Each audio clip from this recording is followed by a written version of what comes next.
군 시절 이야기입니다. 저는 방공대를 나왔습니다. 방공대란 말 그대로 육군 소속이지만 적군의 비행기를 상대하는 부대입니다. 부대가 어디 있냐면은 큰 빌딩 옥상이나 네, 맞아요. 그 수도권에 있는 산 위에 그러니까 비행기 높은 격추시키는 곳에, 거잖아요. 높은 네. 곳에서 근무하고 있는 거예요. 남자네. 남자다 남자. 네. 부대 특성상 10명 정도의 소수 인원이 산 정상에 진지를 펼치고 생활하면서 대공 경계 근무를 서는 게 제 주 임무였습니다. 6개월에 한 번씩 각 소대 인원이 각 진지를 돌아가면서 근무를 했는데요. 저희가 A 진지를 지내고 B 진지를 처음 갔을 때 있었던 일입니다. 당시 우리는 10명이 정원이지만 1명이 전역한 상태였고 한 명이 제대하고 즉 9명이서 생활을 하고 있었습니다. 야간 근무는 10시부터 6시까지 내무실에 당직 근무 1명과 2명이 이 2시간씩을 돌아가면서 초소 경계 근무를 나가는데 최고참인 제가 매일 밤 당직 근무를 섰습니다.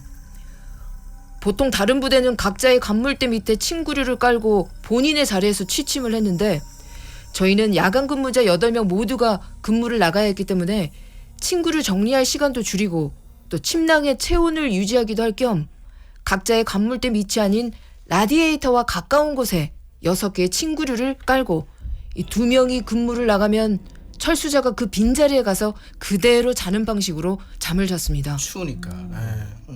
그날도 평소와 같이 내무실에서 스탠드 등을 켜두고 책을 보고 있었습니다. 3시 45분경 다음 근무자를 깨우려는데 누구지 하면서 근무표를 보고 있는데 근무자였던 이병이 벌떡 일어나 앉는 겁니다. 이등병이 막내죠, 그러니까. 이병이 군기가 바짝 들어서 자기 근무 시간에 알아서 일나네. 기특하다. 와서 준비해라. 이러면서 저는 이병을 토닥여줬습니다. 그런데 그 다음 날도 비슷한 시간쯤 근무자를 깨워야겠다고 생각하던 중 이 녀석이 벌떡 일어나 앉는 거였습니다. 안 깨웠는데? 예, 저는 그랬어요. 에이, 네 근무 아니니까 더 자도 된다. 이렇게 얘기했더니 이병은 두리번거리다가 다시 잠이 들었습니다. 처음엔 그저 매사에 너무 긴장한 이병이 잠을 설친다 그 정도로만 생각했었는데 그냥 대수롭지 않게 받아들이고 있었던 거죠. 그런데 다음 날 또 같은 시간이었습니다. 3시 45분 같은 시간 같은 자리에서 벌떡 일어나 앉는 겁니다. 그 이등병이 계속 그 시간에 일어나는 거예요. 자기 근무도 아닌데. 45분. 이병아, 네 근무 아니라니까 자라 엄마. 제가 이렇게 얘기하는데 오늘은 이병이 아닌 상병이었습니다. 그런데 이상하게도 이게 계속 지속되었습니다. 그 다음 날은 일병이 벌떡, 그 다음 날은 병장도 벌떡.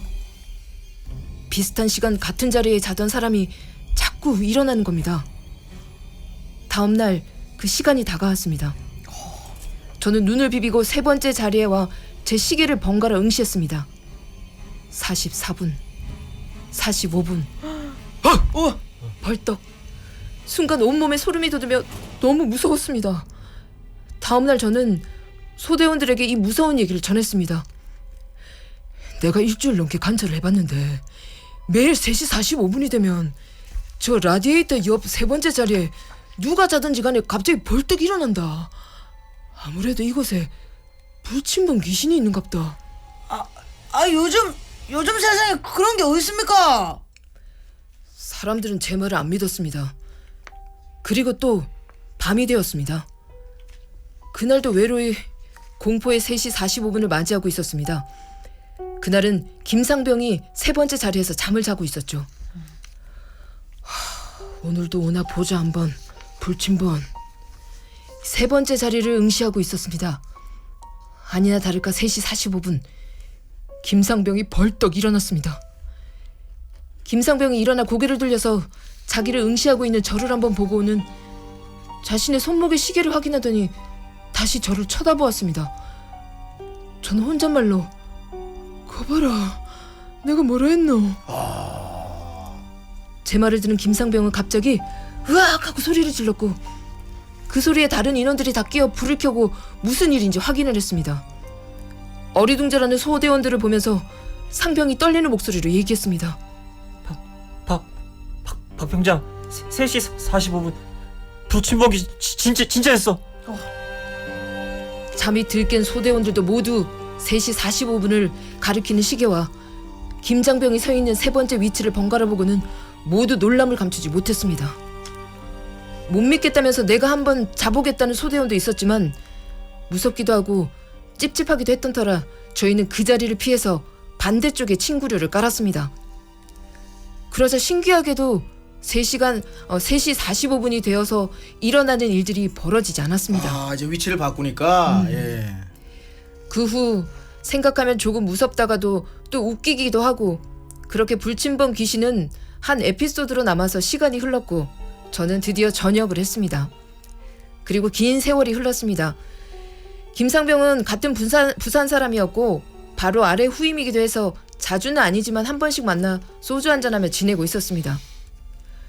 그러다 어느 날 우리 부대 선후배들이 인터넷상에서 만나서 정모를 하게 되었습니다. 그때 많은 분들이 계셨는데 저보다 9년 선배부터 시작해서 3년 후배까지 다양한 연차로 우리 부대를 전역한 분들이 계셨고 다들 처음 보는 분들이었지만 모두 자기의 영웅담 또 부대에서 있었던 일들을 얘기하면서 금방 친해질 수 있었습니다. 그런데 기분 좋게 술을 마시다가 9년 선배님께서 본인 근무 당시 부대 내에서 있었던 사고가 있었다고 엄숙히 얘기를 꺼내셨습니다. 후임이 한 명 있었는데 근무 시간마다 깨워도 잘 일어나질 않았다고. 그래서 당시 이 당직 근무자가 그 후임 근무 시간만 되면 얼굴에 물을 뿌리거나 때리는 등 가혹행위가 있었는데 아유, 옛날 얘기입니다. 예. 그걸 굉장히 고통스러워했던 그 후임은 휴가를 나가서 돌아오지 않았다고 얘기해 주셨습니다. 숙연해하며 혹시 스스로 목숨을 제가 조심히 물었고 선배님은 말없이 고개를 끄덕거리셨습니다.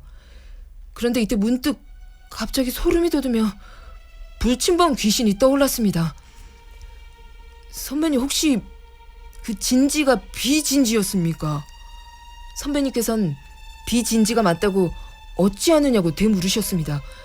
다시 선배님께 여쭙습니다.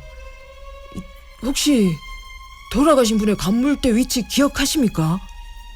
선배님이 대답했습니다. 전역 갈 때까지 그 자리를 비워둬갖고 뭐 정확히 기억하지. 라디에이터에서 그 오른쪽으로 세 번째.